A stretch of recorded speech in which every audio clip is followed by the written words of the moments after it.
The train screeched to a halt, doors sliding open with a gust that tangled her hair like restless whispers. She stood at the edge of the platform, a small, cracked leather suitcase balanced on the ground beside her feet. Her fingers brushed against the faded red scarf tied loosely around her neck, a splash of color in the gray morning fog. The wind teased the loose ends, pulling at them like memories that refused to stay buried. Her eyes flicked toward the crowd spilling out of the train, faces blurred in the rush, but one stood out. His voice, sharp and careless, cut through the noise. "This place, it's a joke. How can you live here?" The words were a slap wrapped in silk. She didn't turn around, didn't meet his gaze. Instead, she focused on her shaking hands, the way the cold crept beneath her nails, squeezing her like regret. Her cousin's laughter bounced off the cold concrete, a cruel echo. He'd come with his suitcase too, but his was sleek, expensive, the kind that opened with a click, not a worn zipper that threatened to give way. She kept quiet, her silence a shield, her eyes tracing the cracked tiles beneath her feet. The train station smelled of old coffee and lost chances, but also something else, a quiet promise. The red scarf tightened just a little as the wind lifted it higher, casting shadows across her face. She thought about how she'd let him stay. Not because she had to, but because she wanted to see what he'd do when the glitter faded and he faced the real world. This apartment, small and battered, was her quiet rebellion, a place full of secrets, mistakes, and truths no one wanted to admit. The suitcase beside her whispered stories of coming and going, arrivals and departures. It was heavier than it looked, just like her heart. Her breath caught in her throat as she imagined the moment she'd close the door on him. Day 29. Not before, not after. The crowd surged, pushing and pulling like tides, but she remained still. Eyes scanning, waiting, for what, she wasn't sure.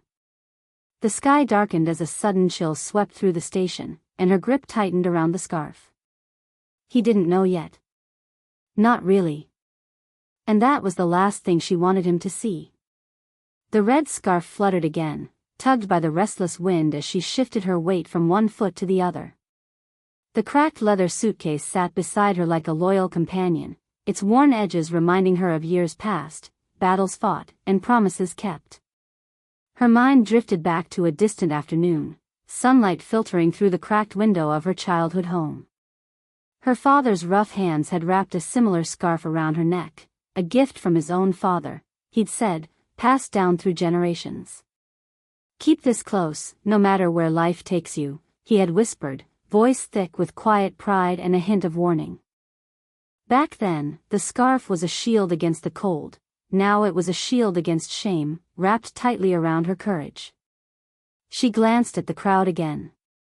Families embraced in bursts of laughter, children tugging parents' hands with impatient joy. Strangers with joyful tears and quick kisses. And there she stood, alone in the middle of it all. The loneliness wasn't new, but it was a weight that pressed deep, especially when the world outside seemed so full of connection. Her cousin's silence beside her was deliberate. He hadn't spoken since that first careless remark about her apartment. Watching her with a quiet, almost amused detachment, as if waiting for the moment the facade would crack. His expensive shoes tapped impatiently against the platform floor, a subtle reminder of worlds she wasn't supposed to belong to. Money had always been tight. Every paycheck was a tightrope walk between bills and bare essentials. Yet, this tiny apartment, cracked walls, peeling paint, the creaky floorboards, was hers. Bought with sweat, sacrifice, and a stubborn refusal to let life define her by her bank balance. The same stubbornness that made her let him rent it, just to see if he'd survive the slow grind she endured every day. The scarf tightened as she swallowed a lump of old pain, the kind that never quite fades. She remembered the night she'd moved in, suitcase in hand, breath caught in her throat, heart pounding with hope and fear tangled together. The apartment was more than a place, it was proof. Proof that she could stand tall, even when the world tried to belittle her. Her cousin shifted beside her, eyes briefly meeting hers with a flash of something unspoken, a challenge? A warning? She wasn't sure. The train's whistle blew again, sharp and urgent, but she didn't move. Time slowed, the moment stretching between them. Then, just as she was about to speak, a faint, confused smile flickered on his lips. It didn't reach his eyes, but it unsettled her. She stopped. The scarf fluttered one last time in the cold air, as if waiting, for what, she didn't know. The goodbye was delayed. And something heavier than silence filled the space between them. The first drops of rain fell, soft and hesitant, tapping against the cracked leather of her suitcase. A distant rumble of thunder rolled low over the city, a restless growl that seemed to echo the turmoil knotting tight inside her chest. She glanced sideways at him, the man who'd come with sharp words but silent shadows. His shoes caught her eye first, scuffed, worn beyond the polish, soles uneven like a map of long roads walked. Something didn't fit with the expensive watch that peeked from beneath his sleeve, nor the tailored jacket he wore. When he shifted, a glimpse of a folded photograph slipped from his wallet, peeking out like a secret waiting to be revealed. She didn't look away. She saw in him a reflection, fractured and jagged, but real. A man juggling masks, hiding battles beneath a glossy exterior. His eyes flickered once, caught in a fleeting moment of vulnerability that matched her own. The same fight she carried in the lines of her tired hands, the same hunger beneath the surface of her guarded silence. The rain thickened, drumming on the platform with growing urgency. It blurred the edges of the city, washing away the sharp lines of buildings and people, turning the world into a watercolor of grays and shadows. Inside, she felt the storm swell, pulling at her, pushing her away. She wanted to leave. To turn her back on him, on the tangled mess of expectations and disappointment. But something held her, a thread of connection she couldn't explain. Was it pity? Curiosity?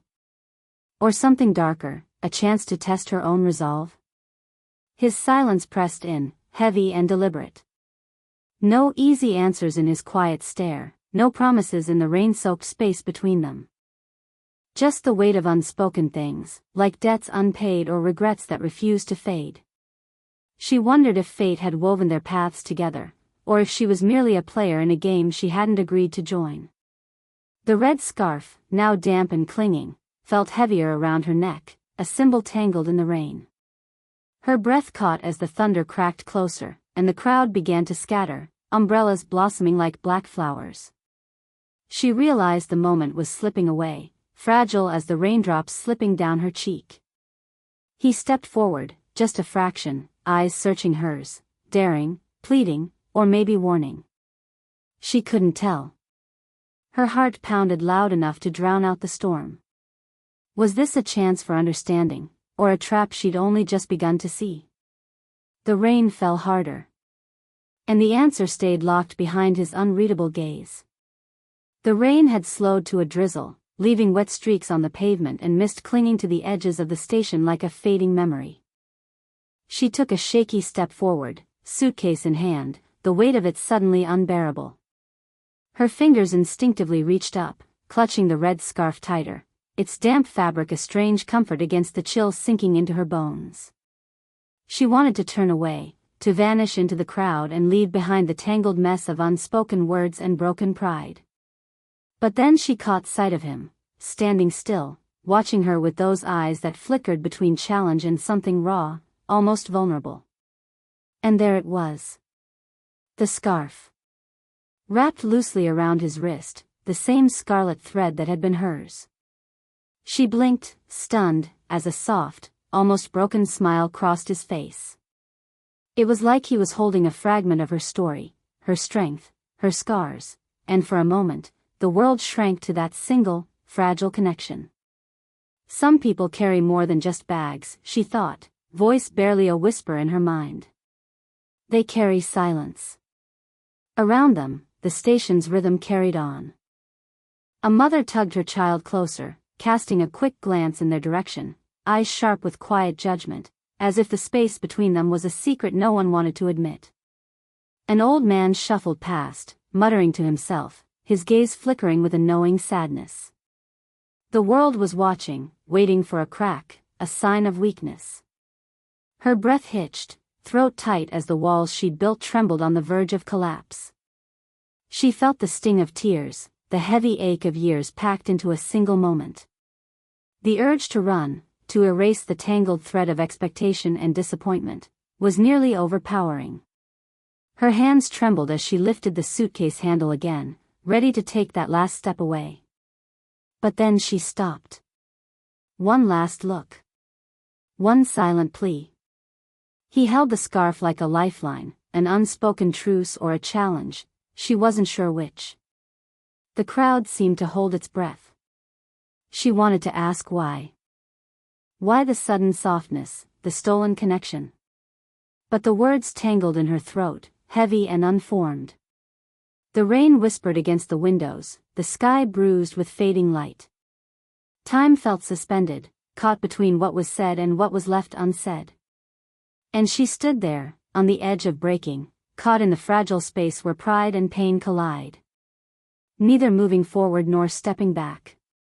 The red scarf swayed lightly, a thread between two lives tangled by circumstance, waiting for a choice neither was ready to make.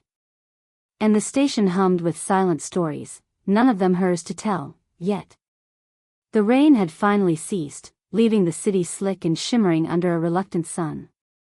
She stood frozen on the platform, the red scarf still wrapped loosely around his wrist.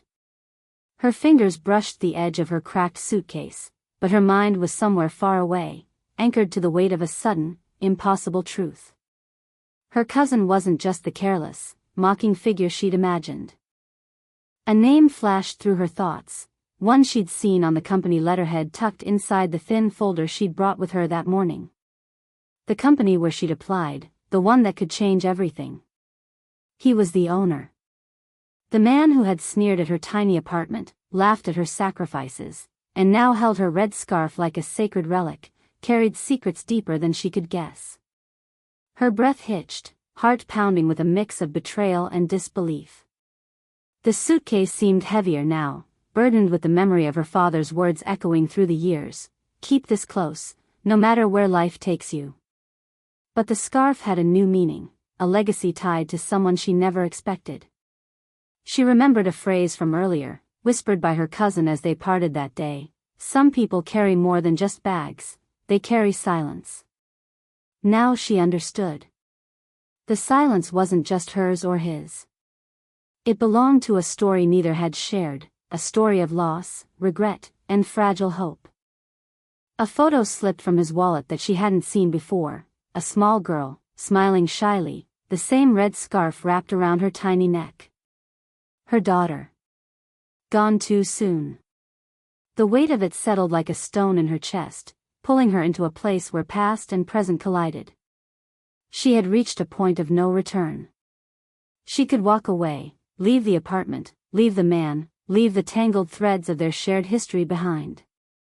But something inside her snapped. A fierce, trembling resolve.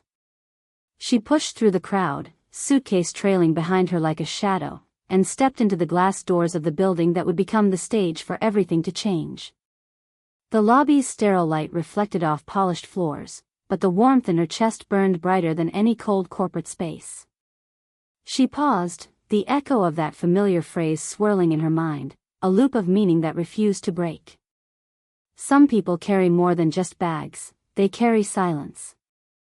She swallowed the lump in her throat and squared her shoulders. This was no longer about mockery or pride. It was about survival, truth, and the storm she was finally ready to face. With one last breath, she stepped forward, and into the room that would alter everything. The glass doors slid shut behind her with a muted hiss, sealing the world of whispered judgments and mocking laughter out, and locking in a silence thick enough to drown in. The lobby was pristine, sterile, far from the cracked tiles and worn walls of her apartment, yet somehow heavier with expectation. She clutched the red scarf tighter, the fabric damp and softened by rain, a thread binding her past to this uncertain present. He waited in the corner office, her cousin, the man who had mocked her life, who now carried the weight of a secret more profound than wealth or pride. The flicker in his eyes when she entered was not surprise, but recognition. Not of her, exactly, but of something she carried, a shadow from a past he had tried to bury. "You remind me of her," he said quietly, voice thick with an emotion that wasn't quite regret, not quite sorrow. The photograph of his daughter, the little girl wrapped in that same red scarf, lay folded on his desk, a silent testament to a love lost and never replaced. She said nothing. Words felt fragile here, meaningless against the tide of shared pain. He reached out then, slow and deliberate, and returned the scarf to her. "She would have wanted you to have this." The scarf, once a symbol of defense and pride, now felt like a torch passed between them, an acknowledgement of survival and sacrifice. "I'm not here to take from you," she whispered, voice trembling but steady.